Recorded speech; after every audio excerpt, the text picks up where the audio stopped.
போரும் அமைதியும். இதன் ஆசிரியர் லியோ டால்ஸ்டாய். பாகம் 2, பகுதி 5. டெனைசாவின் இருப்பிடத்தில் அன்று மாலை குதிரைப்படை அதிகாரிகள் கூடியிருந்தார்கள். ஒரு பரபரப்பான விவாதம் நடந்து கொண்டிருந்தது.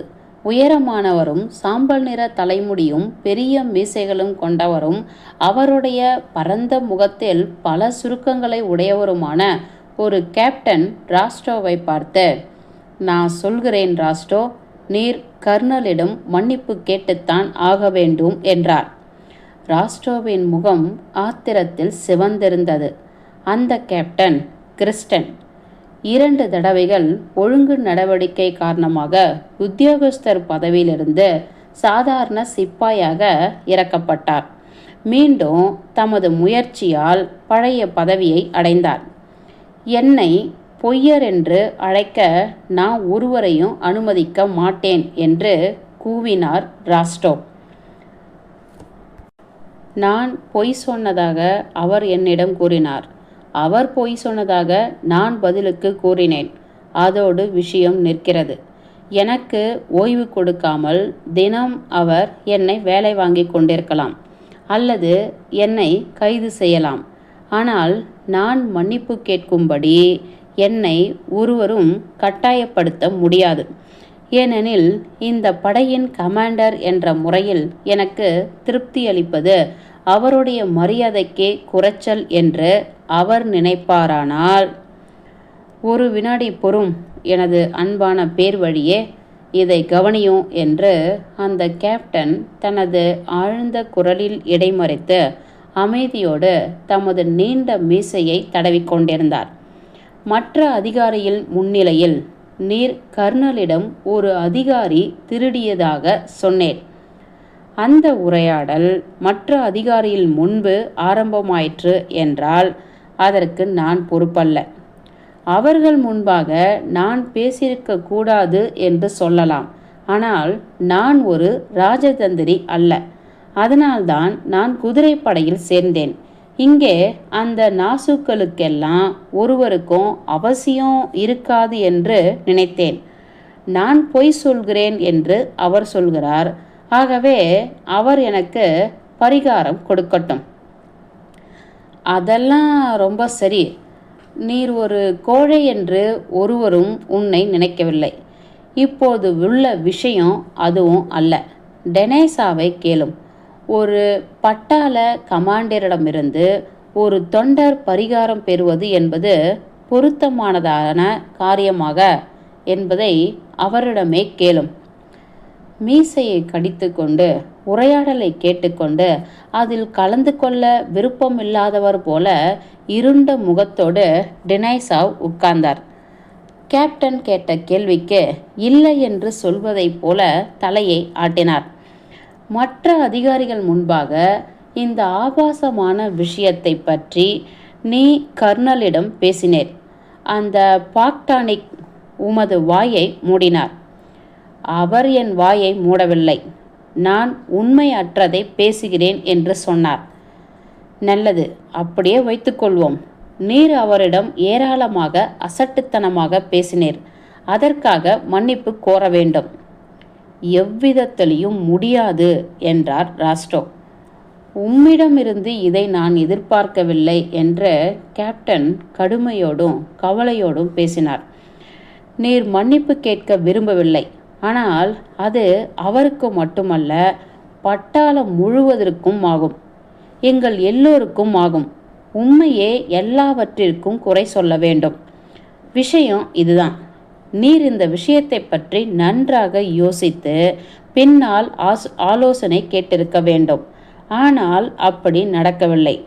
நீர் போய் அதிகாரிகள் முன்பாக நேரடியாக உளறி கொட்டிவிட்டீர். இப்பொழுது கர்னல் என்ன செய்ய வேண்டும்? அந்த சிறிய அதிகாரியை விசாரித்து பட்டாளம் முழுவதுமே அவமானத்திற்குள்ளாக்க வேண்டுமா?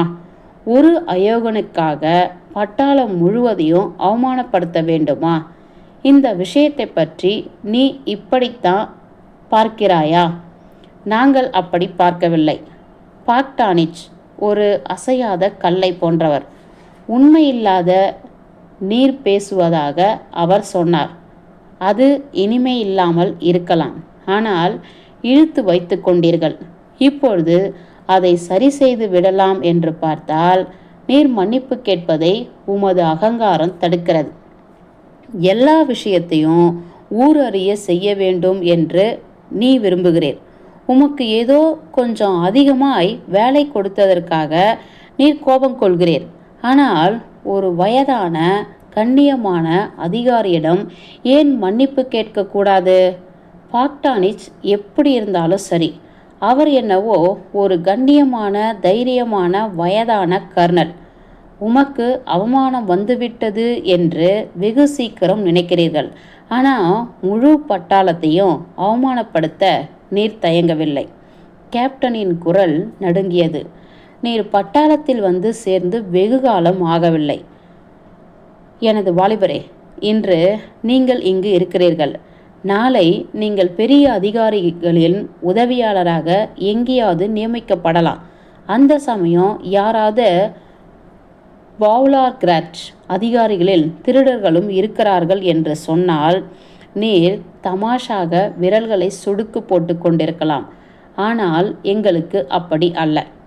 நான் சொல்வது சரிதானே டெனைசா? எங்களுக்கு அப்படி அல்ல தானே? டெனைசாவ் மௌனமாக இருந்தார், அசையவில்லை. ஆனால் அடிக்கடி ஒளிர்விடும் தமது கரும் கண்களால் ராஸ்ட்ரோவை பார்த்து கொண்டிருந்தார். உமது மதிப்பை தான் நீர் பெரிதாக நினைக்கிறேன். மன்னிப்பு கொடுக்க விரும்பவில்லை. ஆனால் நாங்கள் வயதானவர்கள், இந்த பட்டாளத்தில் இருந்தே வளர்ந்தவர்கள், கடவுளின் புண்ணியத்தினால் இந்த பட்டாளத்திலேயே மடிய போகிறவர்கள். ஆகவே இந்த பட்டாளத்தின் பெருமையை நாங்கள் உயர்வாக கருதுகிறோம். பாக்டானிற்கு அது தெரியும். நாங்கள் பெருமையாகவும் கருதுகிறோம். நண்பரே, இதெல்லாம் சரியல்ல. நீர் கோபப்பட்டாலும் சரி படாவிட்டாலும் சரி, நான் எப்பொழுதும் உண்மையையே சொல்வேன். அது சரியல்ல என்று. கேப்டன் எழுந்து ராஸ்ட்ரோவிடமிருந்து திரும்பினார். அது உண்மைதான், நாசமா போகட்டும் என்று சொல்லி துள்ளி குதித்து டெனைசாவ் கத்தினார். இப்பொழுது என்ன ராஸ்ட்ரோ? இப்பொழுது என்னதான் சொல்ல வருகிறாய்? ராஸ்ட்ரோ சிவப்பாகவும் வெள்ளையாகவும் மாறி மாறி தோன்றினார். முதலில் ஒரு அதிகாரியை பார்ப்பார், அப்புறம் இன்னொருவரை பார்ப்பார். இல்லை கனவான்களே, இல்லை, நீங்கள் அப்படி நினைக்கக்கூடாது. எனக்கு நன்றாக புரிகிறது. நீங்கள் என்னை பற்றி அப்படி நினைப்பது தவறு. நான் எனக்காக, பட்டாளத்தின் கௌரவத்திற்காக, அது நல்லது. அதை நான் காரியத்தில் காட்டுகிறேன். எனக்கு இந்த கொடியின் கௌரவமே நல்லது. பரவாயில்லை, என் மீதுதான் குற்றம் என்பது உண்மைதான். என்னையே முழுவதும் குற்றம் சொல்ல வேண்டும். நல்லது, உங்களுக்கு வேறு என்ன வேண்டும்? அப்படி வாரும், அதுதான் சரி கோமகனே என்று கேப்டன் கூவி திரும்பி ராஸ்ட்ரோவின் தோளில் தமது பெரிய கையால் தட்டி கொடுத்தார். நான் சொல்கிறேன், அவர் ஒரு அருமையான பேர்வழி என்று கத்தினார் டெனைசாவ். அது ரொம்ப நல்லது கோமகனே என்று அவர் சம்மதம் அளித்ததற்காக அவரை பாராட்டுவது போல கோமகன் என்ற பட்டப்பெயரால் கேப்டன் பேச ஆரம்பித்தார். போய் மன்னிப்பு கேளும் மென்மை தங்கிவரே. ஆம், நீர் போயிட்டு மன்னிப்பு கேளும் என்றார். கனவான்களே, நான் எது வேண்டுமானாலும் செய்கிறேன். அதை பற்றி ஒரு வார்த்தை கூட அப்புறம் நான் பேச மாட்டேன். ஆனால் மன்னிப்பு கேட்பது மட்டும் என்னால் முடியாது. என்னால் முடியவே முடியாது. உங்களுக்கு என்ன வேண்டுமோ செய்து கொள்ளுங்கள். ஒரு சிறு பையன் மாதிரி எப்படி நான் போய் மன்னிப்பு கேட்க முடியும் என்று ராஸ்ட்ரோ கெஞ்சும் குரலில் பேசினார். டெனைசாவ் சிரிக்க ஆரம்பித்தார். அது உமக்குத்தான் கெடுதல் என்றார். பாக்டானிச் ஒரு பழிவாங்கும் ஆசாமி. உமது பிடிவாதத்திற்கான பலனை நீர் அடைவேர் என்றார் கிறிஸ்டன். இல்லை, நான் உண்மையை சொல்கிறேன். அது பிடிவாதம் அல்ல. இந்த உணர்ச்சியை என்னால் விளக்க முடிவது ரொம்ப கஷ்டம். நல்லது, உம்மை போலவே இருக்கிறது என்றார் கேப்டன். அந்த அயோக்கியன் எங்கே போனான் என்று டெனைசாவிடம் கேட்டார். அவன் உடம்புக்கு சரியில்லை என்று எழுதியிருக்கிறான். பணியிலிருந்து அவன் பெயரை நாளை நீக்கிவிட வேண்டியது என்றார் டெனைசாவ். அது வியாதிதான், அதை வேறு விதமாக கூற முடியாது என்றார் கேப்டன். வியாதியோ இல்லையோ, என் வழிக்கே அவன் வராமல் இருந்தால் நல்லது. அவனை கொன்று போடுவேன் என்று இரத்த வெறி தொனியில் கத்தினார் டெனைசாவ். அப்பொழுது செர்கோவ் அறைக்குள் நுழைந்தார். நீர் இங்கு எங்கே வந்தீர் என்று புதிதாய் வந்தவரை பார்த்து அங்கிருந்த அதிகாரிகள் கேட்டார்கள். நாம் உடனே யுத்த முனைக்கு போக வேண்டும் கணவான்களே. நமது முழு சேனையோடு மார்க் சரணடைந்து விட்டார். அது உண்மையல்ல, நானே அவனை பார்த்தேன். என்ன, உண்மையாகவா மாக்கை பார்த்தீரா? கால்களோடும் கைகளோடும் பார்த்தீரா?